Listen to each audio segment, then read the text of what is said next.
Hello, my dear little friends. Welcome to the online class arranged by Greenview High School, Chapainawabganj. Look, once again I am here. Why am I here? I am here to enjoy class with you on English for today, class 5. Now you can ask me, who are you? I will reply, I am Mohammad Ariful Islam Unu. Next you can ask me, what are you? Then I will reply, I am a teacher, in fact an assistant teacher, Greenview High School. So dear learners, how are you all doing? Hope you all are well at home. So now let's start our class at the very beginning of the class. We are going to discuss about the purpose of learning. What is the purpose of learning? লেখাপড়ার উদ্দেশ্য কি? শেখার উদ্দেশ্যটা কি? বলো দেখি। আচ্ছা, আমি বলে দিই। লেখাপড়ার উদ্দেশ্য শুধু পরীক্ষায় অংশগ্রহণ করা নয়। Not only to appear at the exam. This is to apply the knowledge, to improve ourselves, to improve our conduct, আমাদের আচরণের উন্নতি করতে, আমাদের নিজেদেরকে উন্নতি করতে, সৃষ্টির সেরা জীব মানুষ হিসেবে নিজেদের মনুষ্যত্ব প্রমাণ করতে আমাদের জ্ঞান অর্জন করতে হবে। সো আমরা অনেকেই প্রথমেই ভেবে নেই যে ইংরেজি ভাষা, ইংরেজি ভাষা না ভেবে ইংরেজি একটা সাবজেক্ট বলে ভেবে নেই, পরীক্ষায় বসতে হবে, ভালো নম্বর পেতে হবে, এর ফলে হয়তো ইংরেজির প্রতি তোমাদের একটা ভীতি জন্মে যায়। বাট আজকে আমরা চেষ্টা করব ইংরেজিকে ভয় না পেয়ে, ইংরেজি হচ্ছে একটা ভাষা, it's a language, it's an international language, right?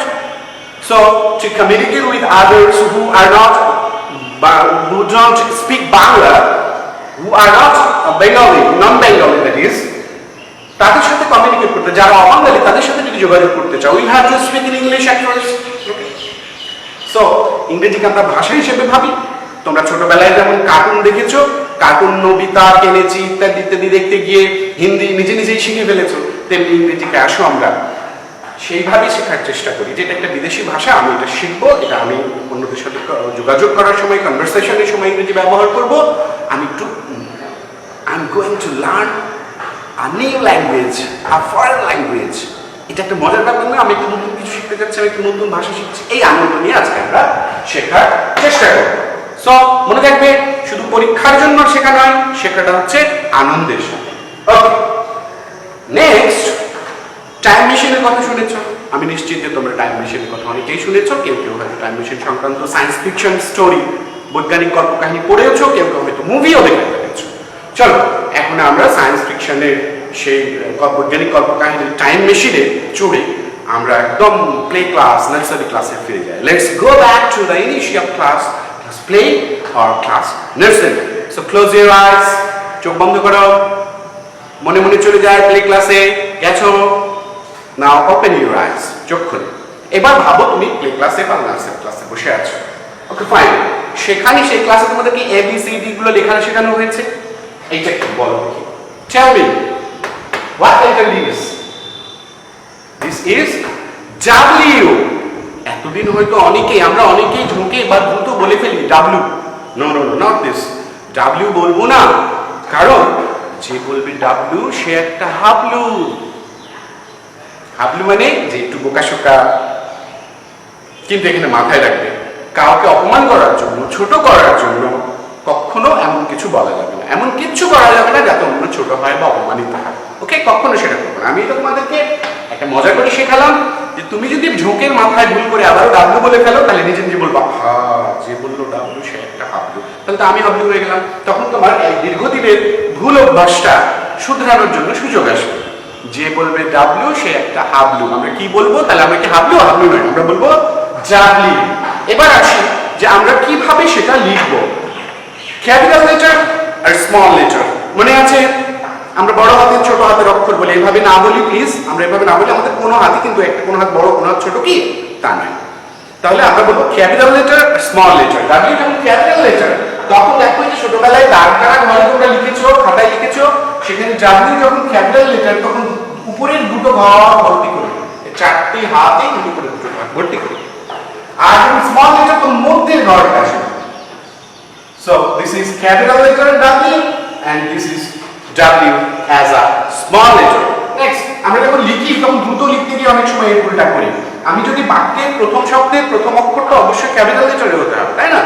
এটা হচ্ছে ক্যাপিটালাইজেশনের রুল। সো প্রথমে যদি আমি ঘু শব্দটা লিখি WH, তাহলে আমাকে W এভাবে ঘর ঘুরে লিখতে হবে।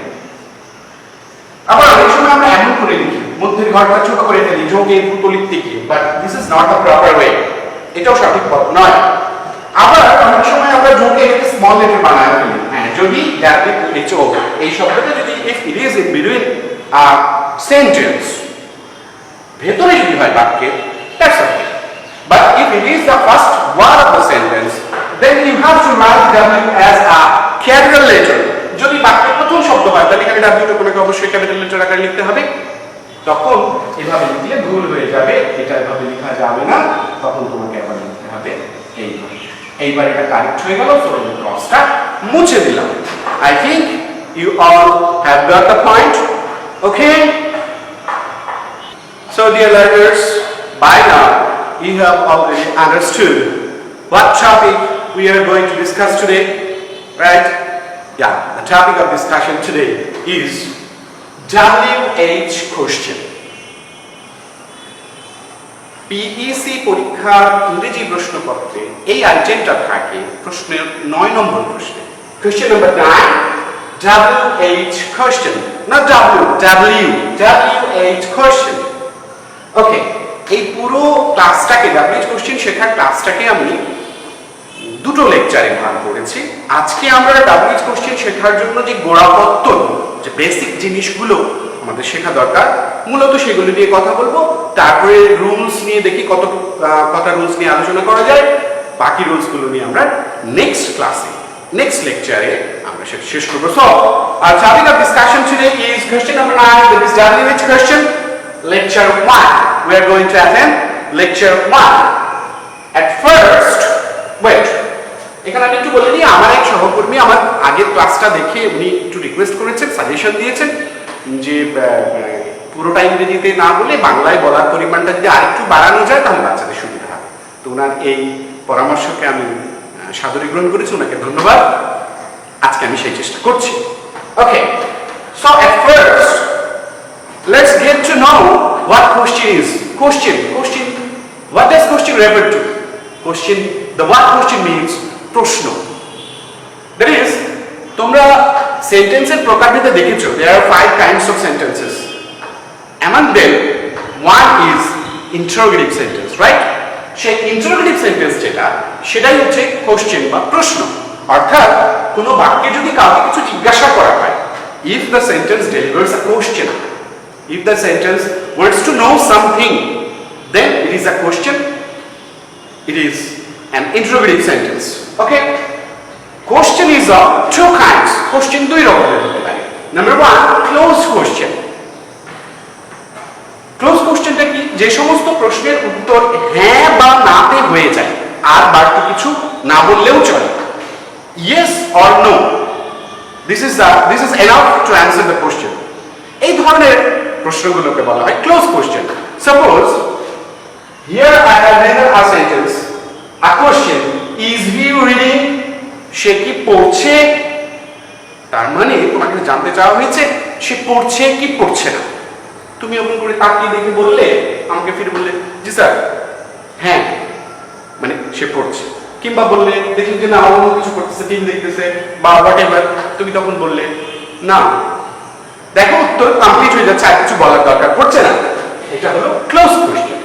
And then comes number 2, open question or open-ended question. এই প্রশ্নগুলোর উত্তর শুধু হ্যাঁ বা নাতে বললে যথেষ্ট হবে না, হ্যাঁ বা না আসবে না, ওখানে তোমাকে একটা তথ্য দিতে হবে, আদারওয়াইজ প্রশ্নের উত্তর আসবে না। Look, here I have given a sentence, what is he reading? সে কি পড়ছে? তুমি কি এর উত্তরে বলবা হ্যাঁ, তাহলে কি উত্তর হলো? সে কি পড়ছে? তুমি বললাম না, এটা কি উত্তর হলো? হলো না। তোমাকে বলতে হবে যে সে কি পড়ছে। Maybe he is reading a book, maybe he is reading newspaper, whatever, a magazine, whatever. তাহলে আমি যখন জিজ্ঞাসা করবো what is he reading, তুমি দেখে বললা he is reading a book, অথবা যদি সংক্ষেপে উত্তর দাও ছোট্ট করে বলো what is he reading, a book, a newspaper. So এখানে দেখো yes বা no দিয়ে উত্তরটা হবে না, এখানে তোমাকে একটা তথ্য চাওয়া হচ্ছে। এই ধরনের সেন্টেন্সকে বলা হচ্ছে ওপেন কোশ্চেন বা open ended question. And note that এই ধরনের প্রশ্নগুলোই WH কোশ্চেন ওয়ার্ড দিয়ে শুরু হয়, যেমন এখানে শুরু হয়েছে হোয়াট। লুক, WHAT উচ্চারণটা কেমন? হোয়াট, হট নয়। আমরা অনেক সময় ঝুঁকে দ্রুত বলতে গিয়ে আমরা বড়রাও অনেক সময় হট বলে ফেলি। HOT হট মানে গরম, সেটা অন্য জিনিস। একদম হোয়াট, হোয়াট। ওকে, তাহলে আমরা কোশ্চেনের প্রকারভেদ শিখে ফেললাম এবং একটি কি বললাম ওপেন এন্ডেড কোশ্চেনগুলো যেগুলোর উত্তর হ্যাঁ বা নাতে হয় না, কোনো তথ্য দিতে হয় উত্তর হিসেবে, সেগুলো হচ্ছে ওপেন এন্ডেড কোশ্চেন এবং সেগুলো শুরু হয় WH কোশ্চেন ওয়ার্ড দিয়ে।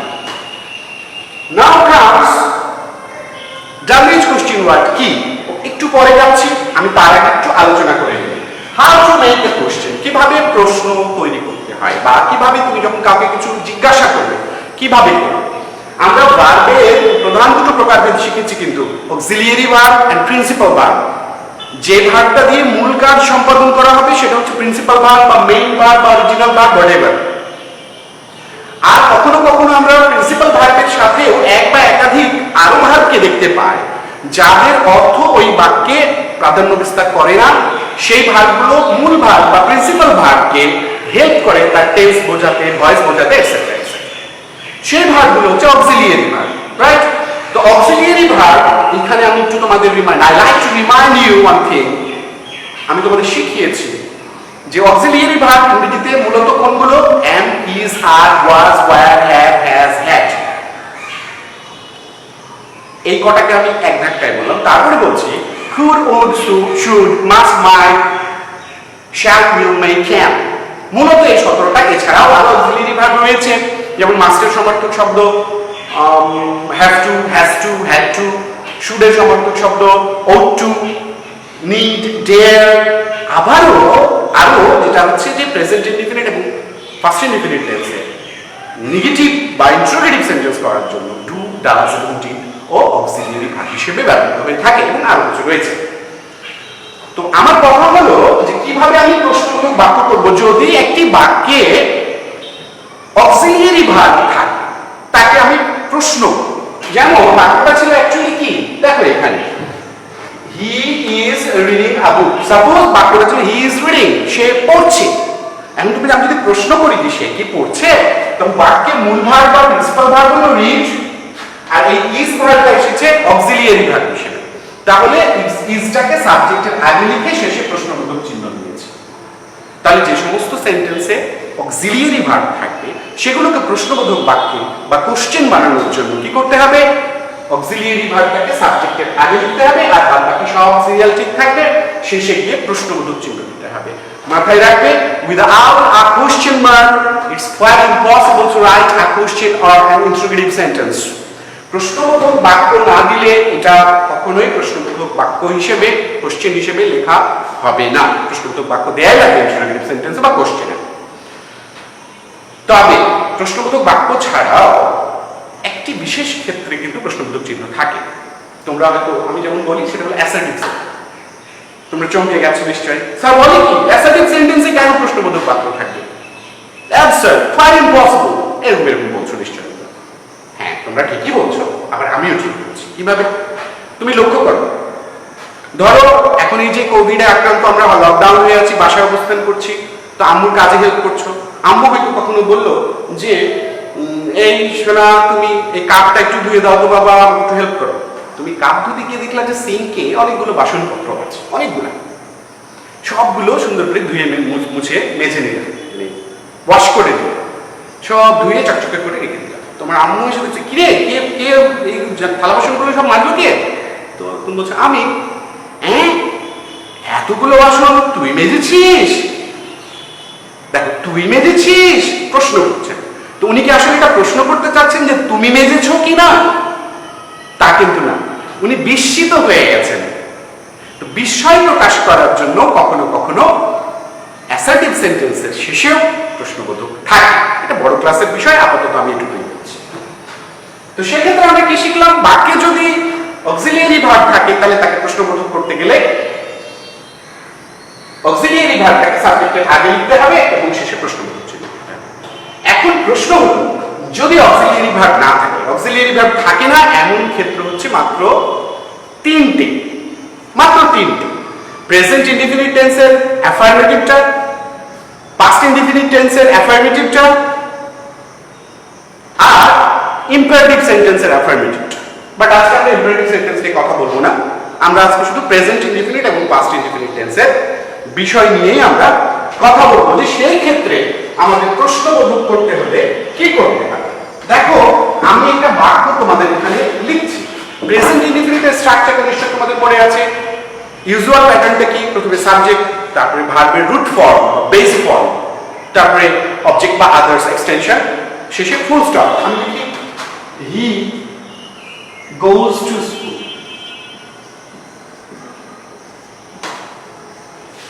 এটা একটা লিখলাম।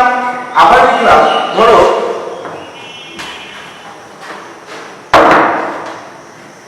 we play football. ওকে, আমি এর জায়গায় একটু চেঞ্জ করে they। ওকে, তাহলে এখানে লক্ষ্য করো, they সাবজেক্ট play, মূল ভার্ব বা প্রিন্সিপাল ভার্বের root form and then object and others are not, শেষে ফুল স্টপ। তাহলে এটা প্রেজেন্ট ইনডিফিনিট টেন্স। আবার দেখো, প্রেজেন্ট ইনডিফিনিট টেন্সের গঠনে বলা হচ্ছে সাবজেক্টে যদি থার্ড পারসন সিঙ্গুলার নাম্বার হয়, এই third person singular, that is Y মূল ভার্ব বা প্রিন্সিপাল ভার্বের রুট ফর্ম মূল অবস্থায় গো এর সাথে এস বা ইএস যোগ হয়েছে। কারণ রুলটা হচ্ছে প্রেজেন্ট ইনডিফিনিট টেন্সে সাবজেক্ট যদি থার্ড পারসন সিঙ্গুলার নাম্বার হয় তাহলে ভার্বের মূল অবস্থার সাথে বা রুট ফর্মের সাথে এস বা ইএস লাগাতে হয়। দ্যাট ইজ ওয়াই এখানে গো নয়, গোজ। এখন এইটাকে ইন্টারোগেটিভ করব, স্যার এখানে তো সাবজেক্ট করে মূল ভার্ব দেখতে পাচ্ছি, আমি তো কোনো অক্সিলিয়ারি ভার্ব এখানে নেই। অক্সিলিয়ারি ভার্ব যদি থাকতো তাহলে আমরা অক্সিলিয়ারি ভার্বটাকে সাবজেক্টের সামনে লিখে শেষে প্রশ্নবোধক চিহ্ন দিলে সেটা কোশ্চেন হয়ে যেত, বাট এখানে নেই। সেক্ষেত্রে আমাদের নিয়ম হলো প্রেজেন্ট ইনডিফিনিট টেন্সের বেলায় সাবজেক্টের আগে ডু কিংবা ডাজ দিয়ে আসতে হবে। কোথায় ডু আর কোথায় ডাজ, অক্সিলিয়ারি ভার্ব হিসেবে ডু বা ডাজ কে কোথায় নিয়ে আসবে। সাবজেক্ট যদি থার্ড পারসন সিঙ্গুলার নাম্বার হয় তাহলে কিন্তু আসবে ডাজ। এখানে যেহেতু subject third person singular number কি, তাই এর আগে আমি লিখলাম ডাজ, তারপর লিখলাম সাবজেক্ট এবং not that. Very carefully, do notice please, do বা ডাজ সাবজেক্টের আগে আসবে এবং সাবজেক্টের পরে মূল ভার্ব তখন একেবারে মূল অবস্থায় নিয়ে আসতে হবে। এখানে আর গোজ লেখা যাবে না, এস বা ইএস বা অন্য কোনো ফর্ম ভার্বের থাকা যাবে না, একেবারে রুট ফর্ম হবে, অর্থাৎ এটা হবে না, গো হবে, একদম root form. Does he go to school, সে কি স্কুলে যায়। দেখো, সে কি স্কুলে যায় এর উত্তর তুমি হ্যাঁ বা নাতে দিতে পারছো, হ্যাঁ কিংবা না, তাহলে এটা হলো ক্লোজ কোশ্চেন। আবার দেখো, স্যার এখন সাবজেক্ট যদি থার্ড পারসন সিঙ্গুলার না হয়ে অন্য যে কোনো পারসন যে কোনো নাম্বার হয় তাহলে সাবজেক্টের আগে আমাকে অক্সিলিয়ারি ভার্ব হিসেবে ডু নিয়ে আসতে হবে। তাহলে এটা হবে ডু দে প্লে ফুটবল, তাহারা কি ফুটবল খেলে, হ্যাঁ কিংবা না তো উত্তর হচ্ছে। এখন প্রশ্ন আসলো, স্যার পাস্ট ইনডিফিনিট টেন্সের ঘটনা বেলাতে আমরা কিভাবে প্রশ্ন করব। পাস্ট ইনডিফিনিট টেন্সের স্ট্রাকচারটা কি, প্রথমে সাবজেক্ট, তারপরে ভার্বের past form, simple past, past form and then others, okay full stop. তাহলে আমরা একটা উদাহরণ দিই, হি টুক টি, সে চা পান করলো। দেখো, ড্রিঙ্ক মানে পান করা, ঠিক আছে, অন্য যে কোনো লিকুইডের বেলায় ড্রিঙ্ক, কিন্তু চায়ের বেলায় শুধু টেক ব্যবহার করা, এটা মাথায় রাখবে।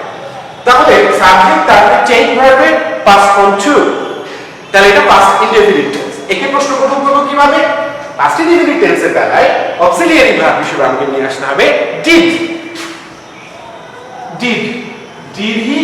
ঠিক একই ভাবে ডু ডাজ দ্য ডিড যদি প্রশ্নবোধক বাক্যের অক্সিলিয়ারি বা নামবোধক বাক্যের অক্সিলিয়ারি ভার্ব হিসেবে আসে তাহলে মূল ভার্ব বা প্রিন্সিপাল ভার্ব অবশ্যই রুট ফর্ম বা মূল অবস্থায় ফিরিয়ে আনতে হবে। তাহলে যোগ হবে কি হবে, take. Did he take tea, সে কি চা পান করলো বা করেছিল। এটাও একটা ক্লোজ কোশ্চেন, কারণ তুমি বলতে হবে হ্যাঁ করলো বা না। ঠিক আছে, আমরা কি বুঝতে পেরেছি প্রশ্ন কিভাবে করতে হয়? So dear learners, now let's get to know about the WH question words and also about what you are asked to do in the question number 9. এখন আমরা WH কোশ্চেন শব্দগুলো সম্পর্কে জেনে নেই এবং 9 নম্বর প্রশ্নে তোমাদেরকে কি করতে বলা হবে, কি করতে বলা হয় সেটা নিয়ে আলোচনা।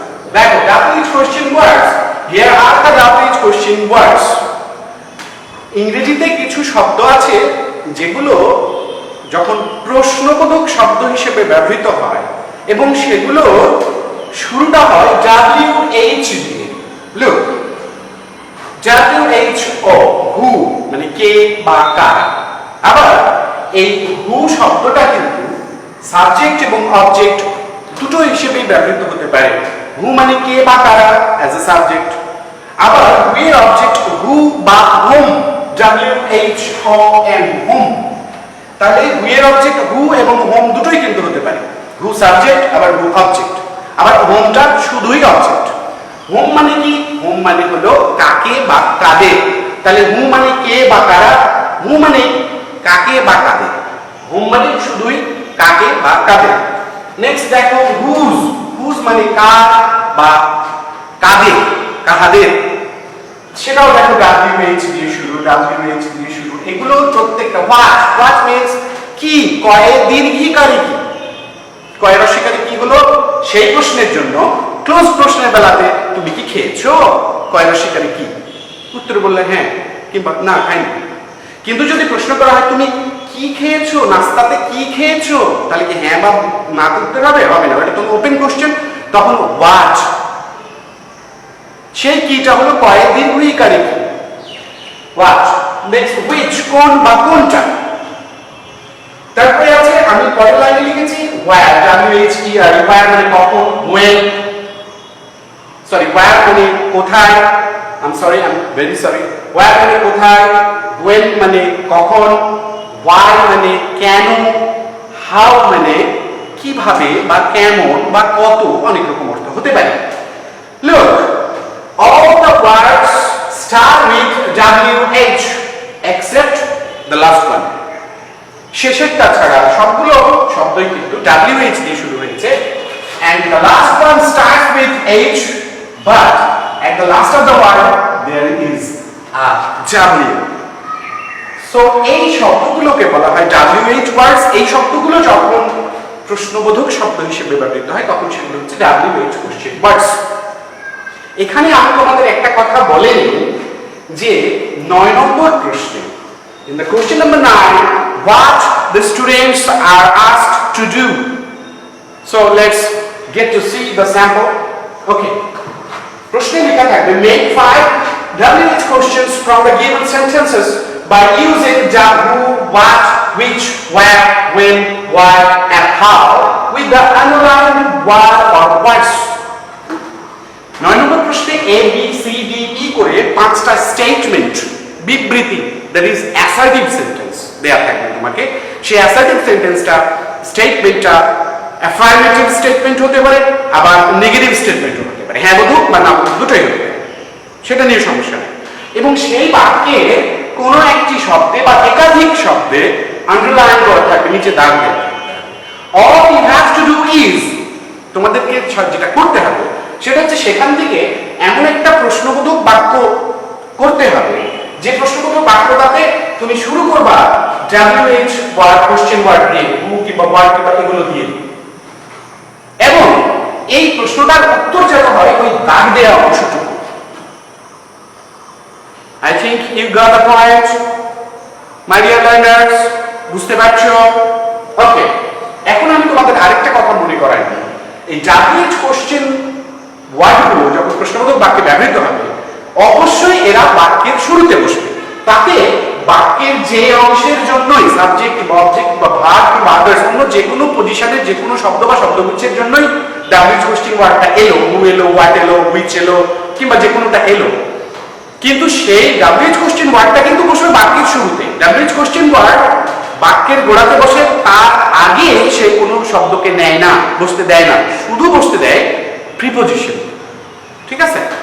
শুধু প্রিপজিশনকে বসতে দেয়, কখনো কখনো কনজাংশনকে দিতে পারে, ওটা বাক্যের অলঙ্করণ হিসাবে, সেটা ডিফারেন্ট বিষয়। তাহলে আমাদেরকে যেটা করতে হবে সেটা কি, এই ধরো একটা উদাহরণ দেখো, শি ইজ ওয়াচিং টেলিভিশন, সে দেখছে টেলিভিশন। তাহলে তোমাকে আমরা একটা উত্তর করবো কিভাবে, আমরা উত্তরটা লিখবো কিভাবে, আমাদেরকে কি এই প্রশ্নটা উত্তরপত্রে তুলতে হবে না, আমরা যেভাবে এর আগে শিখিয়েছি মাঝামাঝি বরাবর লিখবো অ্যাজ টু কোয়েশ্চেন নাম্বার 9, এটা আন্ডারলাইন দিয়ে দিলাম, এখানে দিলাম 1। মার্জিনের ব্যাপারে নির্দেশনাটা আমি এর আগে তোমাদের খুব পরিষ্কার ভাষায় শিখিয়ে দিয়েছি। সো এখানে আমাকে এই প্রশ্ন বাক্যটা, এই প্রশ্নে প্রদত্ত বাক্যটা তোলা লাগবে না, আমাদেরকে করতে হবে চিন্তা, সে দেখছে টেলিভিশন, এমন একটা মনে মনে প্রশ্ন তৈরি করব যার উত্তর হবে টেলিভিশন। তাহলে আমরা ডাব্লিউএইচ কোশ্চেনগুলো দেখেছি, কে, কাকে, কার, কেন, সরি কি, ইত্যাদি ইত্যাদি। তাহলে এমন একটা প্রশ্ন মনের মধ্যে ঘোরাও, সে দেখছে কি, টেলিভিশন, কি ইংরেজি ওয়াচ। সো এখানে যদিও দাগ, তবু বাক্যের শুরুতে আসবে ডাব্লিউএইচ ওয়ার্ড, ডাব্লিউএইচ কোশ্চেন ওয়ার্ডটা আসবে একদম বাক্যের শুরুতে ওয়াচ। এইবার প্রশ্নবোধক করার যে নিয়ম শিখালাম সেখানে দেখো, ওয়াচ হলো প্রিন্সিপাল ভার্ব, ইজ হলো এখানে auxiliary verb. So auxiliary verb যেহেতু আছে, তাই আমরা করব কি, এই ইজটাকে সাবজেক্টের আগে নিয়ে যাব। তাহলে আমি লিখব হোয়াট ইজ শি ওয়াচিং, প্রশ্নবোধক চিহ্ন ছাড়া প্রশ্নবোধক বাক্য হবে না। তাহলে দেখো, হোয়াট ইজ শি ওয়াচিং, সে কি দেখছে, উত্তর টিভি। ক্লিয়ার? তাহলে কিভাবে পরীক্ষার খাতায় এভাবে বি সি ডি করে লিখতে থাকবা, কি করে 5টি দেয়া থাকবে, প্রতিটির নম্বর হচ্ছে 2, 5 দ্বিগুণে 10 মার্ক। এখানে কিন্তু খুব সহজেই 10টা মার্ক একদম ফুললি পেয়ে যাওয়া সম্ভব, আবার একটা ভুল হয়ে গেলে কিন্তু একদম দুম করে 2 মার্ক চলে যাবে। সো আমরা আরেকটা লক্ষ্য করি যে ডাব্লিউএইচ কোশ্চেন ওয়ার্ডস হচ্ছে who, whom, whose, what, which, where, when, what, how, সবগুলো শব্দই ডাব্লিউএইচ দিয়ে শুরু, শুধু একটা এইচ দিয়ে শুরু, তার শেষে ডাব্লিউ রয়েছে। এখানে লক্ষণীয় একটা বিষয় হলো যে উপরে যে কথা লিখেছি এরা বাক্যের সাবজেক্ট এবং অবজেক্ট হিসেবে কিংবা সাবজেক্ট অবজেক্টের অংশ হিসেবেও কিন্তু ব্যবহৃত হয়। আর নিচে যে কথা আছে ওয়্যার, ওয়েন, হোয়াই, হাউ, সেগুলো বাক্যে শুধুমাত্র অ্যাডভার্ব হিসেবে ব্যবহৃত হয়, এরা কখনো সাবজেক্ট বা অবজেক্ট বা সাবজেক্ট অবজেক্টের অংশ হিসেবে ব্যবহৃত হতে পারে না। One more thing we have to think that আমরা যে এখানে প্রশ্নের নমুনাটা লিখেছিলাম সেখানে কিন্তু বলা ছিল by using who, what, which, where, when, why, how।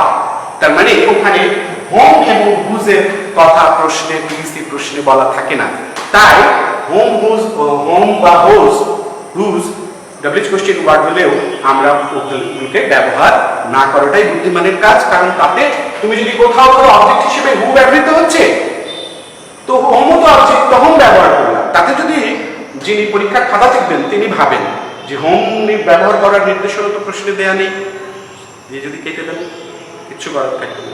তাই আমরা হুকে সাবজেক্ট হিসেবে হু ব্যবহার করবো, অবজেক্ট হিসেবে হু ব্যবহার করবো, আর হুজটা প্রশ্নে নেই, সো ওটাও সম্ভবত ওই ধরনের বাক্য দেয়া হবে না। তারপরে আমরা রুলস শিখবো। So my little friends, now let's start learning the rules how to make WH questions. At first, we are going to learn the use of who as an object. Who শব্দটা ব্যবহার object হিসেবে কিভাবে হবে সেটা আমরা প্রথমে শিখি। আসুন, come on, আমরা দেখলাম না যে আন্ডারলাইন করা থাকবে এক বা একাধিক ওয়ার্ড। তো এখানে আন্ডারলাইন ওয়ার্ড বা ওয়ার্ডস, এই আন্ডারলাইন পার্টটা যদি কোনো ব্যক্তিকে বোঝায়, কোনো প্রাণীকে বোঝায়, বা সর্বশক্তিমান যে সৃষ্টিকর্তা আল্লাহ, গড যাই বলি না কেন, তাকে বোঝায়, তাহলে সেগুলোর পরিবর্তে ব্যবহৃত হয় হু। সেটা হু সাবজেক্ট হিসেবেই হোক বা অবজেক্ট হিসেবে হোক। হু এর জন্য হু যদি ব্যক্তি বা প্রাণী বা সর্বশক্তিমান ঈশ্বর বা আল্লাহকে বোঝায়, তাহলে ওই আন্ডারলাইন ওয়ার্ডসগুলোর জন্য হু আনবো। প্রথমে আমরা আলোচনা করবো হু অ্যাজ অ্যান অবজেক্ট। আমি এখানে একটা এক্সাম্পল দিয়েছি, look, dinner is helping her father. ঠান্ডা মাথায় বাংলা অর্থটা Dina is helping her mother. Dina তার সাহায্য করছে তার মাকে। এবার তুমি চিন্তা করো, এমন একটা প্রশ্ন তুমি আনো, ওই কি, কেন, কোথায়, কিভাবে, কেন ইত্যাদি এই যে শব্দগুলো, সেগুলো এমন একটা খুঁজে বের করো যার উত্তর হবে হার মাদার, তার মা। ডিনা সাহায্য করছে তার মাকে। কাকে? তার মাকে। কাকে? In another way, just have a look. Her mother, the underlying part is the object. The underlying part is her mother is the object of the sentence, and it refers to, it indicates a person. ব্যক্তিকে বোঝাচ্ছে। যদি ব্যক্তিকে বোঝায় তাহলে হু। এখন প্রশ্ন হলো sir এটা তো বাক্যের অবজেক্ট, কাকে? কাকের ইংরেজি হু এবং হুম। তাহলে হু দিয়ে প্রশ্ন করলেও এটা হবে, আবার হুম দিয়ে প্রশ্ন করলেও এটা হবে। সেক্ষেত্রে আমরা তাহলে এটার জন্য নিয়ে আসলাম কাকে, হু। তাহলে এইটুকু কাজ হয়ে গেল। এবার দেখো হেল্প হলো প্রিন্সিপাল ভার্ব, ইজ হলো অক্সিলিয়ারি ভার্ব। সো কোশ্চেন করার নিয়ম অনুযায়ী অক্সিলিয়ারি ভার্বটাকে আমি সাবজেক্টের আগে নিয়ে আসব। Who is dinner helping. এই অংশটুকু লিখো না স্যার, এটুকুর জন্যই তো আমি হু এনেছি। সো শেষে প্রশ্নবোধক চিহ্ন। এখানে তুমি হু এর পরিবর্তে হ্যাঁ হুম যদি লিখো, that is also grammatically correct. Whom is Dina helping? Dina কাকে সাহায্য করছে? তার মাকে। কিন্তু ওই যে বলে দিলাম যে পিএসসি প্রশ্নে হুম ব্যবহার করতে বলা হয় না, সুতরাং যদি তুমি ব্যবহার করো আর যিনি পরীক্ষার খাতা নিরীক্ষণ করবেন তিনি যদি ভাবেন প্রশ্নের নির্দেশনাকে ভায়োলেট করা হয়েছে, মানে অমান্য করা হয়েছে, দিয়ে কেটে দেবে, তাহলে ক্ষতিগ্রস্ত হবে। সুতরাং আমরা এটা করব না, বাট আমরা শিখে রাখলাম যে this is also correct. Another example I have said here, I know him. আমি তাকে চিনি বা জানি। Here the underlined part is him. Look, him refers to a person. ব্যক্তিকে বোঝাচ্ছে। ওকে, তাহলে কি হবে? হু। এবং এই দেখো হিমটা হচ্ছে বাক্যের অবজেক্ট, সুতরাং হু বা হুম দুটোই আসতে পারে, কিন্তু হুম আমরা ব্যবহার করব না, হু। তাহলে এটা কি হবে? হিমের জন্য আমরা নিয়ে আসলাম হু। ওকে, এখন প্রশ্নগুলো করার জন্য অক্সিলিয়ারি ভার্ব আছে কিনা, সাবজেক্ট আই, তারপরে মূল ভার্বের মূল অবস্থা, প্রিন্সিপাল ভার্বের রুট ফর্ম। সো এখানে কোনো অক্সিলিয়ারি ভার্ব নেই। তাহলে আমরা সেন্টেন্সের স্ট্রাকচার দেখেই বুঝে ফেলেছি যে এটা হলো present indefinite tense. Present indefinite টেন্সে প্রশ্নবোধক করতে গেলে সাবজেক্টের আগে ডু বা ডাজ নিয়ে আসতে হবে। ডাজ কোথায়? সাবজেক্ট যদি থার্ড পারসন সিঙ্গুলার হয় তাহলে। তাহলে লক্ষ্য করি I to first person singular number. That is why here does won't be applicable. এখানে কি applicable হবে? প্রযোজ্য হবে do. What who do? One more thing to notice here. এখানে আরেকটা জিনিস, তুমি যখন বলছো আমি কাকে চিনি, তাহলে আমার প্রশ্নের জবাবে তুমি বলেছো, আমার প্রশ্নটা কি ছিল? যে আমি কাকে চিনি, নাকি আমি তোমাকে প্রশ্ন করেছিলাম তুমি কাকে চেনো? তখন তুমি বলেছো আমি তাকে চিনি। তাহলে যেহেতু আমরা প্রশ্ন বানাচ্ছি, তাই সাবজেক্ট বা অবজেক্টের জায়গায় যদি আর বা উই থাকে, তাহলে বেশিরভাগ ক্ষেত্রে, একটি ব্যতিক্রমী ক্ষেত্র ছাড়া সকল ক্ষেত্রে আর বা উই এর পরিবর্তে আমরা সাবজেক্ট এখানে ইউ দিয়ে রিপ্লেস করব। কারণ তুমি কাকে চেনো, তখন তুমি বলেছো আমি তাকে চিনি। তাহলে হু ডু ইউ, এই যে তাহলে ডু নিয়ে আসলাম সাবজেক্টের আগে, তারপরে ভার্বের রুট ফর্ম নো, প্রশ্নবোধক চিহ্ন। হু ডু ইউ নো, তুমি কাকে চিনো। Whom do you know is also correct, but ওই যে বলে দিলাম ওই জন্য আমরা হোম ব্যবহার করব না, প্রশ্নে যেহেতু সেই নির্দেশনে লেখা থাকে না। ওকে, এখন কি তোমরা ব্যাপারটা বুঝতে পেরেছো? এখানে আমি একটা জিনিস তোমাদের বোঝানোর জন্য লিখে রেখেছি, সেটা হচ্ছে সর্বশক্তিমান আল্লাহ। অন্যান্য ধর্মাবলম্বীরা বলে গড, এক এবং অদ্বিতীয়, the one and only, the almighty, সর্বশক্তিমান যদি বোঝায়, তাহলে এই গডের জিটা বাক্যের শুরুতে, ভেতরে, শেষে যেখানে হোক না কেন গডের জিটা কিন্তু ক্যাপিটাল লেটার হবে, যেভাবে আল্লাহ এটা হবে ক্যাপিটাল লেটার। আর বাক্যের মধ্যে যদি তুমি জিকে স্মল করে দাও, স্মল লেটার জি দিয়ে যদি তুমি গড লিখো, সেটার অর্থ কিন্তু কমপ্লিটলি ডিফারেন্ট। অন্যান্য ধর্মাবলম্বীদের অনেক দেব দেবী আছে না, সেই গড়ের অর্থ কিন্তু সেই দেবদেবী হয়ে যাবে। But the one and only the Almighty creator, সর্বশক্তিমান স্রষ্টাকে যদি বোঝায়, আল্লাহকে যদি বোঝায়, আর তারই যদি তুমি গঠিত, তাহলে এই জিটা সকল ক্ষেত্রে ক্যাপিটাল জি হবে। বুঝতে পেরেছ? So my dear learners, let's now get to know the rules of who as a subject. As I said earlier, when the underlined part of the sentence indicates a person or an animal or the Almighty Creator, that is Allah God, then we use who. Now we are going to see the use of who as a subject. Look, here is an example. The boys have made a garden. বালকেরা একটা বাগান করেছে। তাহলে তুমি মনে মনে প্রশ্ন করো, এমন একটা প্রশ্ন ছোট্ট করে চিন্তা করো যার উত্তর হবে বালকেরা বা ছেলেরা। বালকেরা একটা বাগান করেছে। কারা? বালকেরা। কে বা কারার ইংরেজি হু। সো আমরা এখানে পরিবর্তে লিখব হু। এন্ড ডাব্লিউএইচ কোশ্চেন ওয়ার্ডের আগে তো কোনো কিছু যাবে না। That is why auxiliary verb আছে বলে সেটাকে তাহলে আমি সাবজেক্টের সামনে নিয়ে যাব। এখানে হু শব্দটা ব্যবহৃত হলো দ্য বয়েজ এর জন্য, বাক্যের সাবজেক্টের জন্য। তাহলে তোমার মনে হতে পারে স্যার এখানে principal verb made, auxiliary verb have. Question করার রীতি অনুযায়ী হ্যাভটা তাহলে হু এর সামনে যাবে, সাবজেক্টের আগে না যাবে না। ওই যে বললাম যে ডাব্লিউএইচ কোশ্চেন ওয়ার্ডগুলো বাক্যের শুরুতে বসে, তার আগে শুধু প্রিপজিশন ছাড়া আর কাউকেও নেয় না। দ্যাট ইজ ওয়াই এখানে এমনই থেকে না। Who have made a garden. Question. Next, he plays cricket. সে খেলে ক্রিকেট। কি? সে। তাহলে কে? হু। এবার কিন্তু একটা কনফিউশনের বিষয় তোমাদের আছে। লুক, স্যার এখানে অক্সিলিয়ারি ভার্ব নাই, সাবজেক্টের পরে মূল ভার্বের মূল অবস্থার সাথে এস লেগে আছে। Definitely this is in present indefinite tense, right? So in the present indefinite tense we use do or does as an auxiliary verb. But look, WH question word কোন affirmative sentence এর subject বা সাবজেক্টের অংশ হলে auxiliary verb হিসাবে do, does বা did ব্যবহৃত হয় না। যেহেতু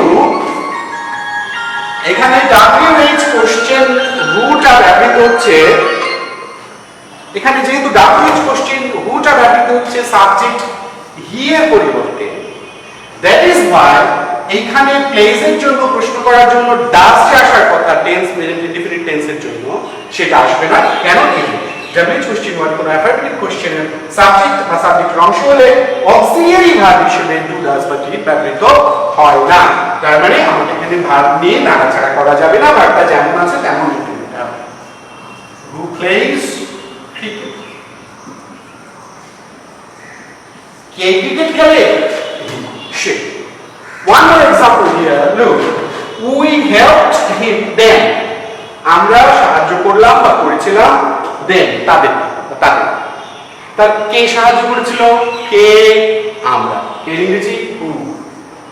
এখন খেয়াল করো এই উইটা হলো বাক্যের সাবজেক্ট।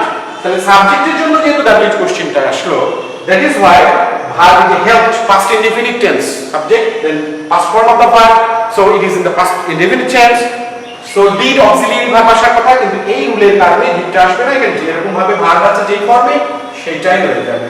who helped them, তাদেরকে কে বা কারা সাহায্য করেছিল? আমরা। So my dear learners, let's now get to know the use of what as both a subject and an object. হুয়ে ওয়াচে সাবজেক্ট এবং অবজেক্ট উভয় ব্যবহারটাই আমরা শিখব।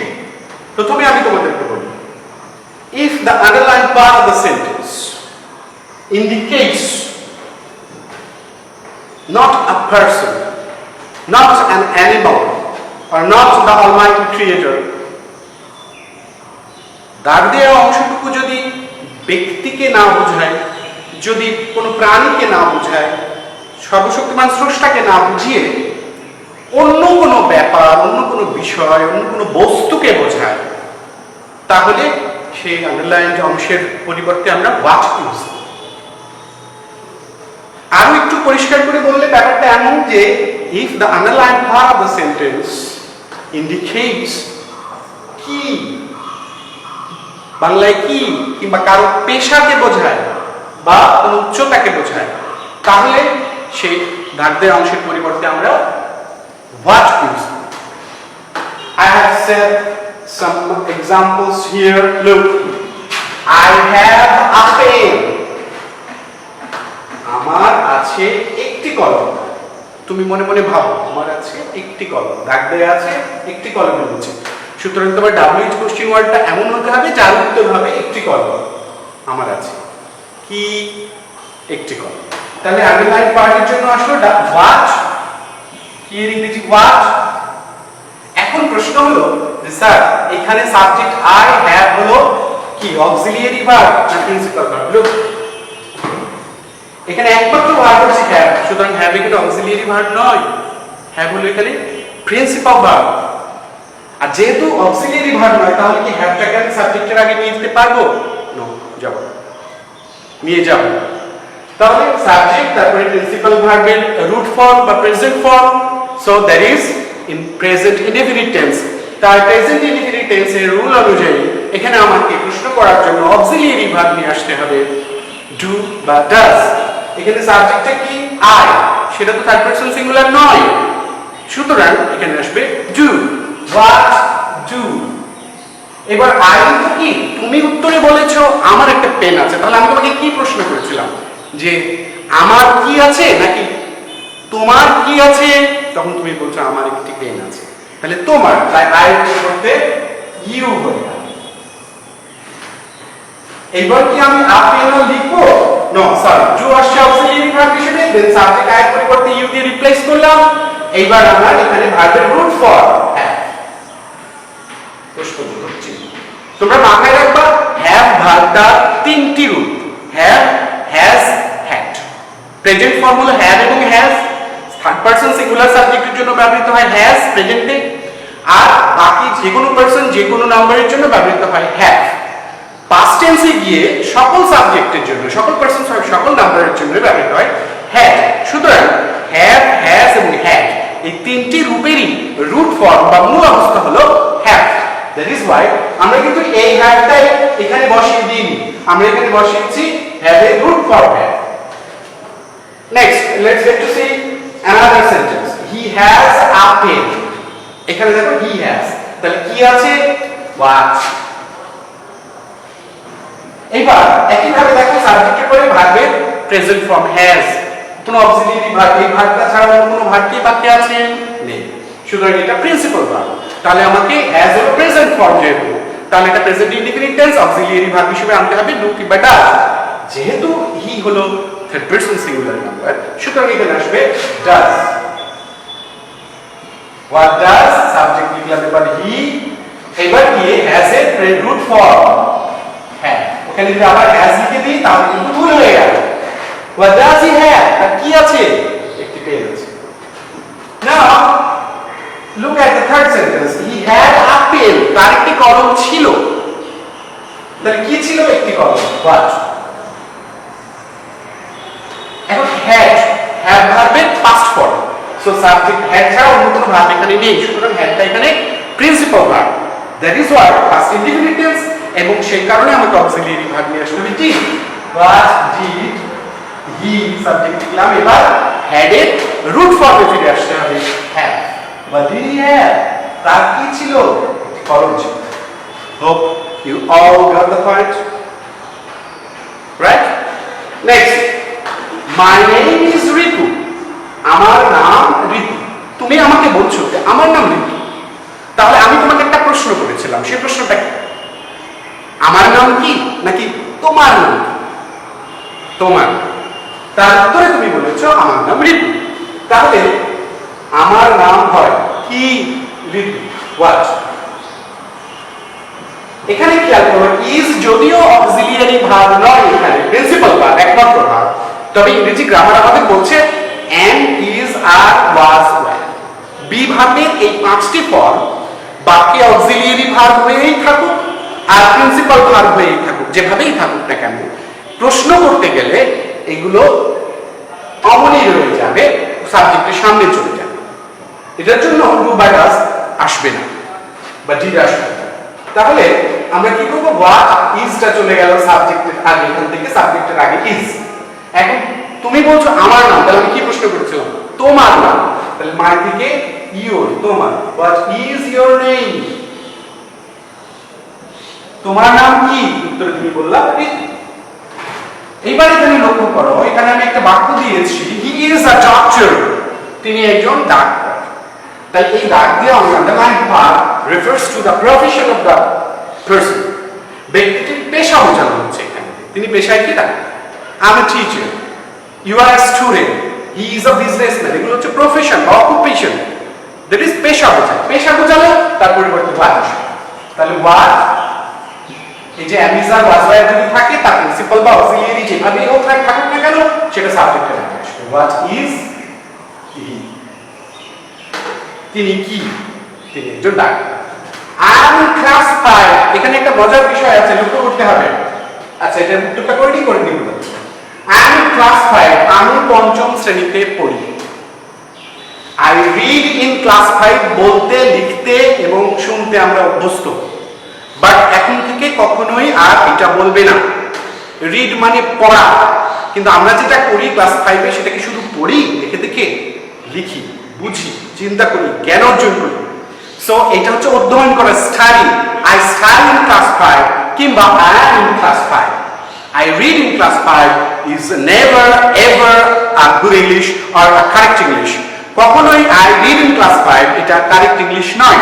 তোমরা লক্ষ্য করবা, ইদানিং কালে বিগত 5-7 বছরের কোন বোর্ড বইয়ে টেক্সট বইয়ে কোথাও তুমি আই রিড ইন ক্লাস 5 বা হি রিডস ইন ক্লাস 5 এই টাইপের লেখা দেখতে পাবা না। সেখানে লেখা আছে he is in class 5, he is in class 10, I am in class 7 etcetera. Clear? এখন থেকে আমরা আই রিড ইন ক্লাস 5 এটা কখনোই বলবো না, কখনোই। ওকে, আই অ্যাম ইন ক্লাস 5, তাহলে যখন কোনো শ্রেণী বোঝাবে, সরি আন্ডারলাইনটাই দেবে ক্লাস 5। ওকে, তাহলে তখন আমাদেরকে আনতে হবে হোয়াট, কিন্তু এর সাথে প্রশ্নটা কি, আমি 5ম শ্রেণীতে পড়ি, তুমি কোন শ্রেণীতে পড়ো, কোন শ্রেণী, হোয়াট ক্লাস, হোয়াট ক্লাস।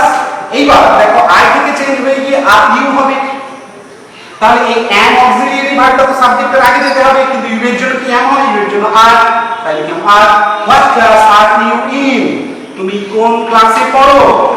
এখানে যে জিনিসটা লক্ষ্য করতে বলছি, যখন আমি ক্লাস 5 লিখেছি তখন সি ক্যাপিটাল লেটার, আর যখন হোয়াট ক্লাস লিখলাম তখন সিটা একটা স্মল লেটার। কেন? যখন আমি লিখছি ক্লাস 5, ক্লাস 7, ক্লাস 10, ক্লাস 9, তখন নির্দিষ্ট একটা ক্লাসের নাম হয়ে যাচ্ছে। নির্দিষ্ট কোনো কিছুর নাম মানে প্রপার নাউন, আর proper noun always starts with a capital letter, right? So that is why class 5 capital C starts with capital C.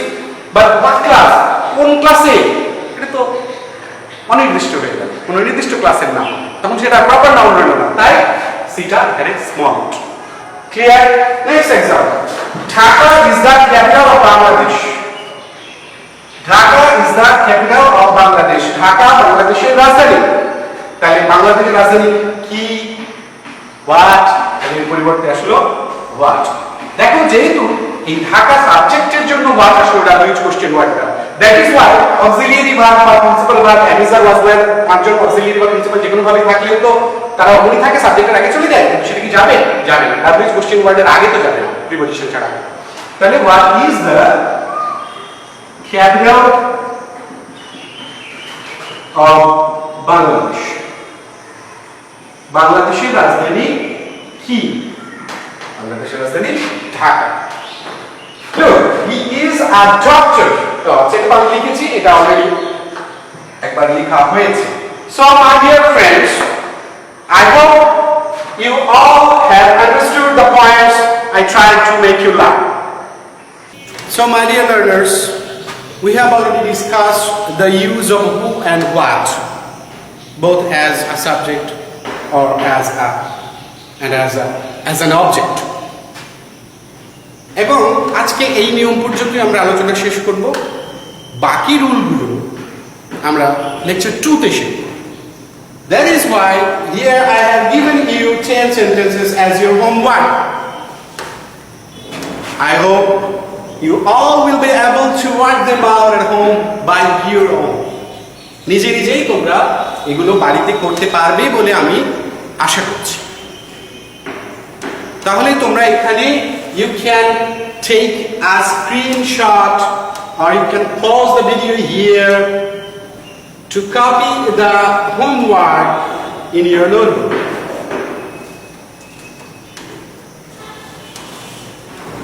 So, my dear learners,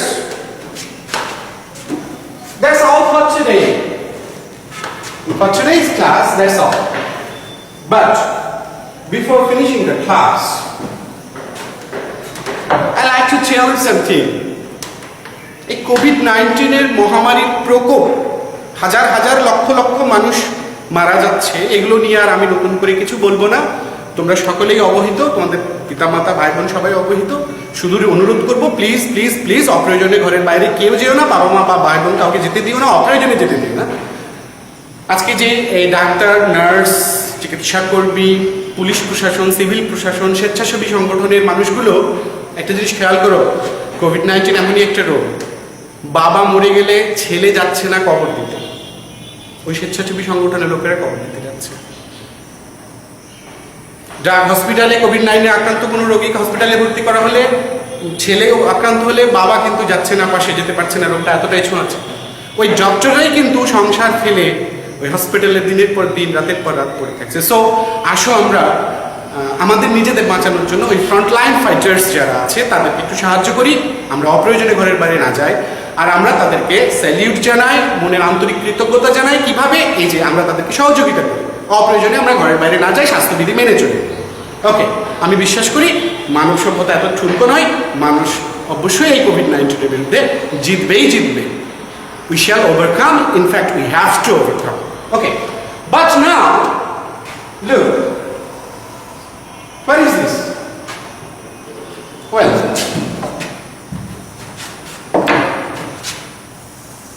this is a straight line, right? এটা একটা সরলরেখা। এখন আমি তোমাদেরকে বলছি এই সরলরেখাটাকে touch না করে, না মুছে তুমি ছোট করো তো। কেউ পারবে? তুমি পারবে? Can you lessen the straight line without touching? Touch না করে তুমি সরলরেখাটাকে ছোট করতে পারবে? পারবে না? আমি পারবো।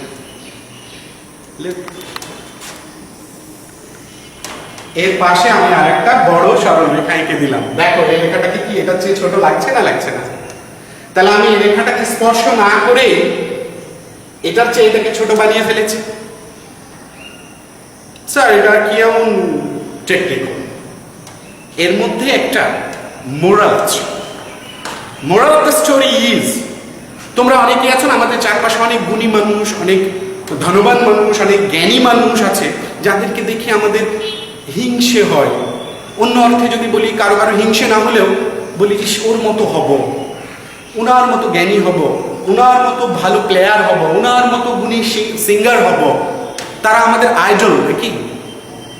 পজিটিভলি বলতে গেলে সেটা তারা আমাদের আইডল। তো তার সমান বা তার চেয়ে বড় যদি হতে চাই, তাহলে আমরা কি অনেক সময় আমাদের চারপাশের মানুষরা কুপ্রবৃত্তির কারণে, হিংসায়, লোভে, নিজের যোগ্যতাটাকে না বাড়িয়ে তার বিরুদ্ধে অপমান, কুৎসা, অপবাদ রটিয়ে তাকে মানে গুণে সম্মানে ছোট করে দিতে চাই, যেন আমাকে দেখে যে আমি বড়। সেটা কি ঠিক? মোটেও সেটা ঠিক নয়। আমরা সেটা করব না। আমরা বরং করবো কি, তাকে স্পর্শই করব না। তিনি যেমন গুণী আছেন থাকুক, আমি নিজের গুণগত মানকে কঠোর পরিশ্রমের দ্বারা, সততার দ্বারা এমন এক পর্যায়ে নিয়ে যাব যেন উনাকে ছাড়িয়ে যাব। তখন লোকে দেখবে যে আমার চাইতে উনি নিচু। So this is the proper way to upgrade myself or ourselves in quality, right? So my message is to you: keep working hard until you become the rivals of your idols. ততক্ষণ পর্যন্ত কঠোর পরিশ্রম করতেই থাকো যতক্ষণ না তুমি আজকে যাদেরকে যারা তোমার আইডল, যাদেরকে তুমি দেখে অনুপ্রাণিত হচ্ছ যে তার মতো হবো, তার চেয়ে বেশি হবো, যতক্ষণ পর্যন্ত না কঠোর পরিশ্রম করতে থাকো, যতক্ষণ পর্যন্ত না তোমার আইডলরা তোমাকে তোমার প্রতিদ্বন্দ্বী ভাবতে শুরু করে। তাহলে this is my message for you. Keep working hard until your idols think you as their rival. কি ভারী কথা হয়ে গেল? অনেক ভারী। তাহলে কি করা যায় মনটা একটু তো হালকা করা দরকার। ইউরেকা, পেয়ে গেছি, ওই যে। তাহলে এই লেটারটা কি? W, not W. যে বলবে ডাব্লু সে একটা Hablu. See you in the next class. Till then, stay safe. Bye.